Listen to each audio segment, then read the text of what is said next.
Les discussions de ce pré-forum femmes marquent notre engagement citoyen, notre volonté de construire la société dans laquelle nous souhaitons vivre et serviront de fil rouge tout au long du 6e Forum mondial de l'économie sociale et solidaire.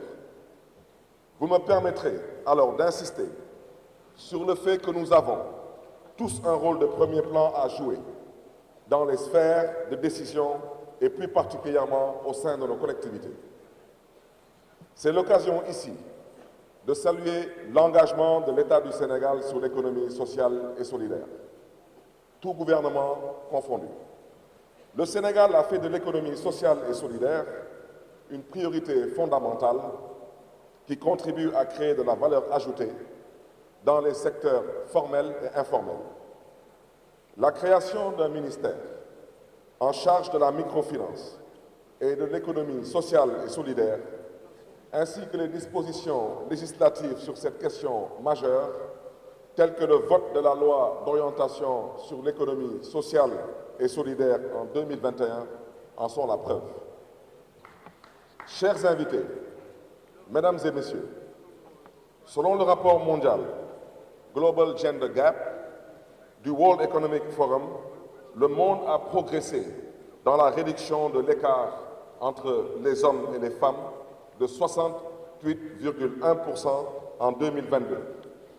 Toutefois, au rythme actuel, il faudra environ 132 ans pour parvenir à une parité complète entre les hommes et les femmes.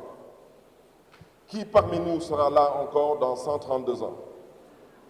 Au regard des nombreux obstacles que rencontrent les jeunes filles et les femmes, il ne s'agit pas de parler de parité aujourd'hui. Il s'agit d'identifier les conditions d'autonomisation des femmes.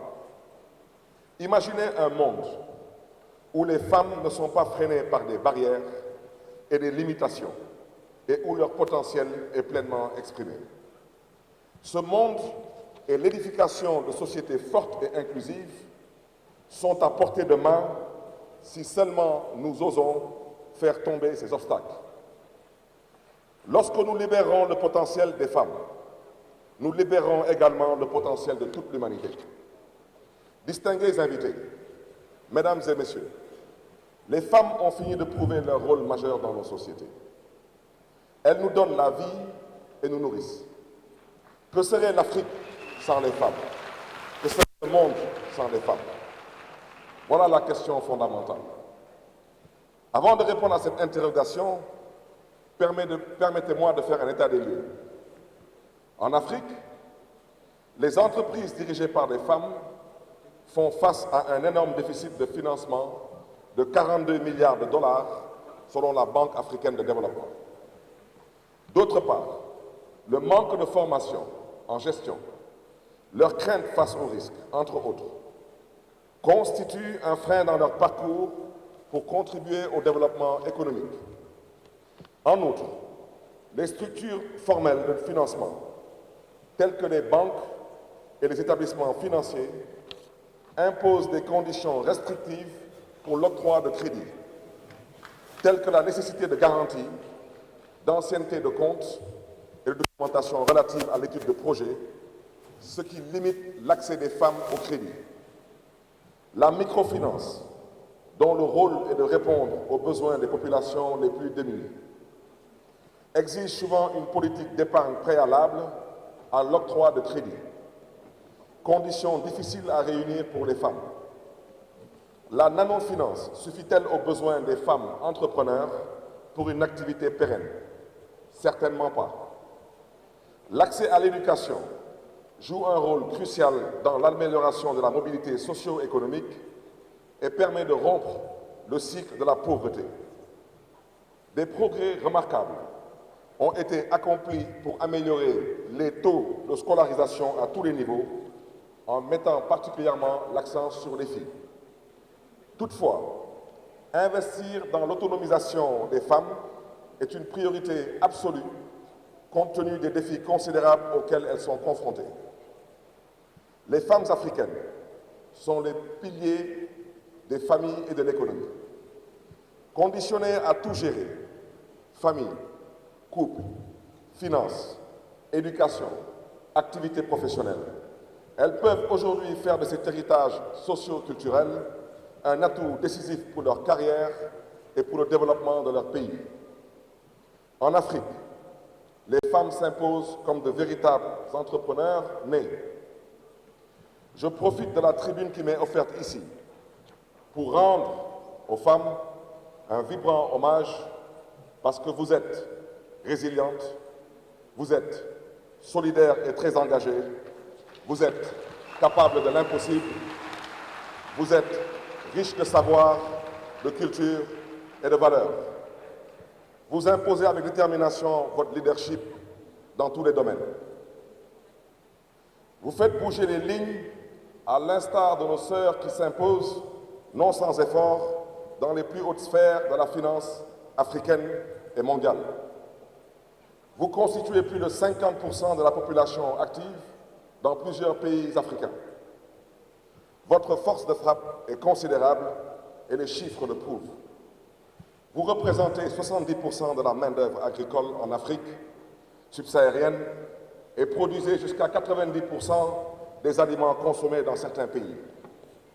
Chers invités, mesdames et messieurs, je voudrais solennellement et humblement demander à toute l'assistance de se lever et de rendre un hommage bien mérité et sincère aux millions de femmes qui travaillent inlassablement chaque jour sous un soleil brûlant et qui endurent l'épuisement pour que nous puissions satisfaire notre faim.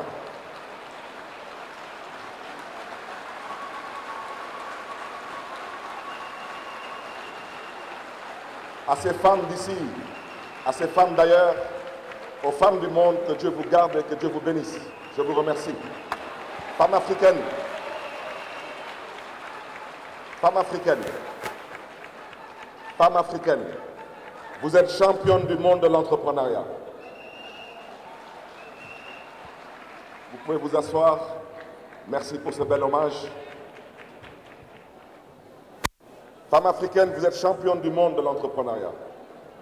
Une étude réalisée par Roland Berger pour Women in Africa démontre que près d'un quart des femmes africaines en âge de travailler sont impliquées dans la création d'entreprises. Un taux bien plus élevé que dans n'importe quelle autre région du monde. Quelles sont les solutions? Dans certains pays, l'autonomisation des femmes n'est pas négociable. Des politiques et initiatives concrètes ont été mises en œuvre pour promouvoir l'égalité des sexes et surtout autonomiser les femmes dans différents domaines de la vie. Les pays nordiques, l'Islande, la Suède, la Norvège ainsi que le Canada sont souvent cités en exemple en matière d'égalité des genres et d'autonomisation des femmes. Et plus près de nous, au Rwanda, la proportion de femmes parlementaires est aujourd'hui de 61,25%, bien supérieure à la moyenne mondiale, actuellement, qui est de 26,4%. La banque Grameen Bank, fondée par Mohamed Yunus au Bangladesh en 1983, offre des prêts à des groupes de femmes, appelés groupes d'emprunteurs, qui se portent caution mutuellement dans le cadre de l'approche dénommée Banque des pauvres. Les prêts sont accordés sans garantie ou hypothèque et destinés à soutenir des activités génératrices de revenus. Cette approche a connu un grand succès au Bangladesh et est devenue une référence mondiale pour l'accès au crédit aux plus vulnérables. À quand la banque des plus vulnérables au Sénégal et en Afrique? Voilà une question qui mérite réflexion.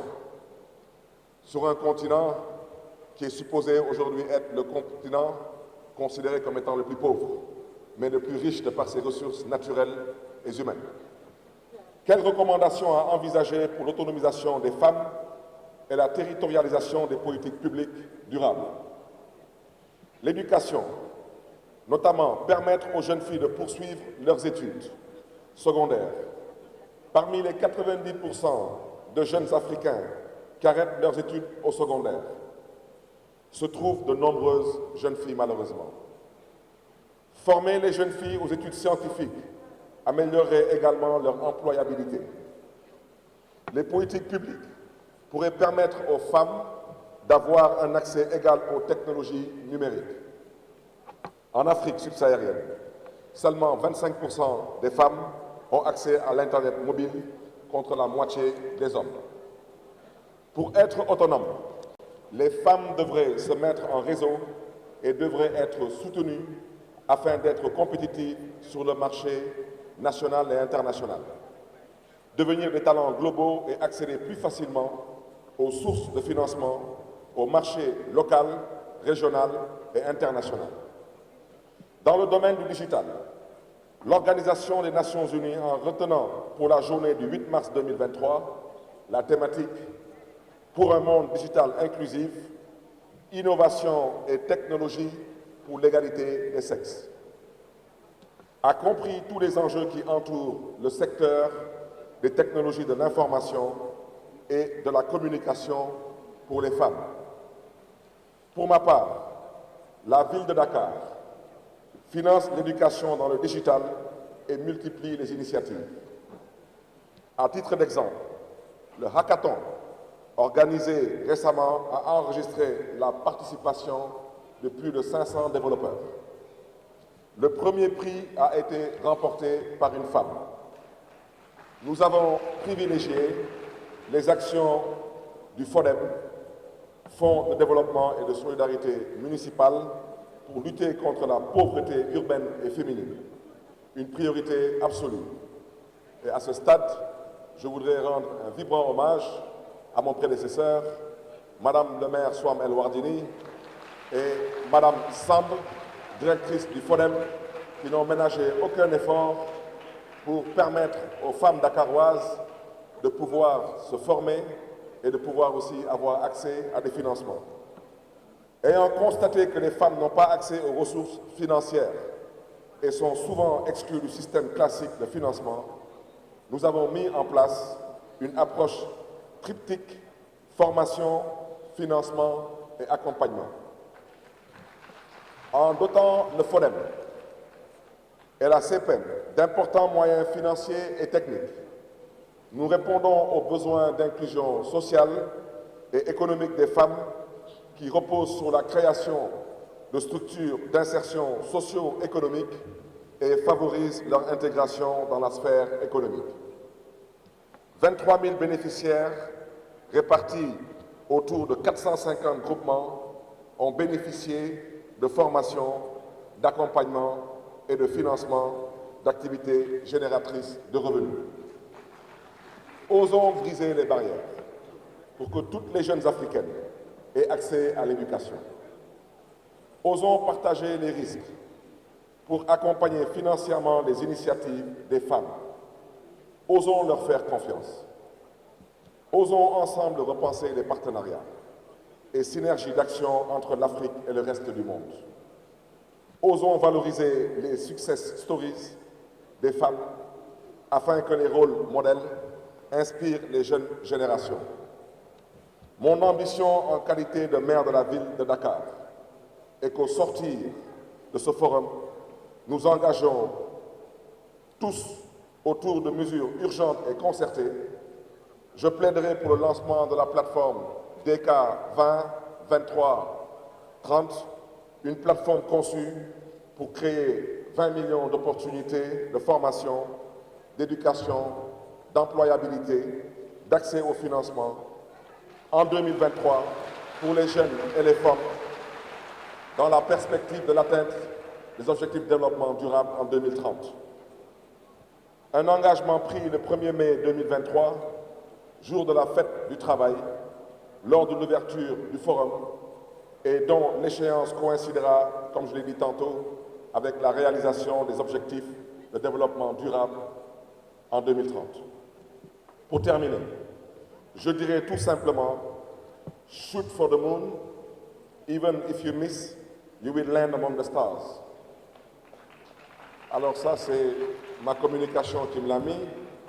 C'est à la limite le les étoiles sont vos objectifs, même si vous ne le réalisez pas, vous atterrirez parmi les étoiles. Chères sœurs, vous êtes déjà des stars, et je le confirme. Prenez votre place, n'attendez pas qu'elle vous soit donnée. Si nous continuons à refuser de vous faire une place au sein des sphères de prise de décision, alors osez briser avec éclat ce fameux plafond de verre. L'humanité toute entière vous en félicitera et vous remerciera. Femmes d'ici, femmes d'ailleurs, femmes du monde, que Dieu vous garde, que Dieu vous bénisse. Je vous remercie de votre aimable attention.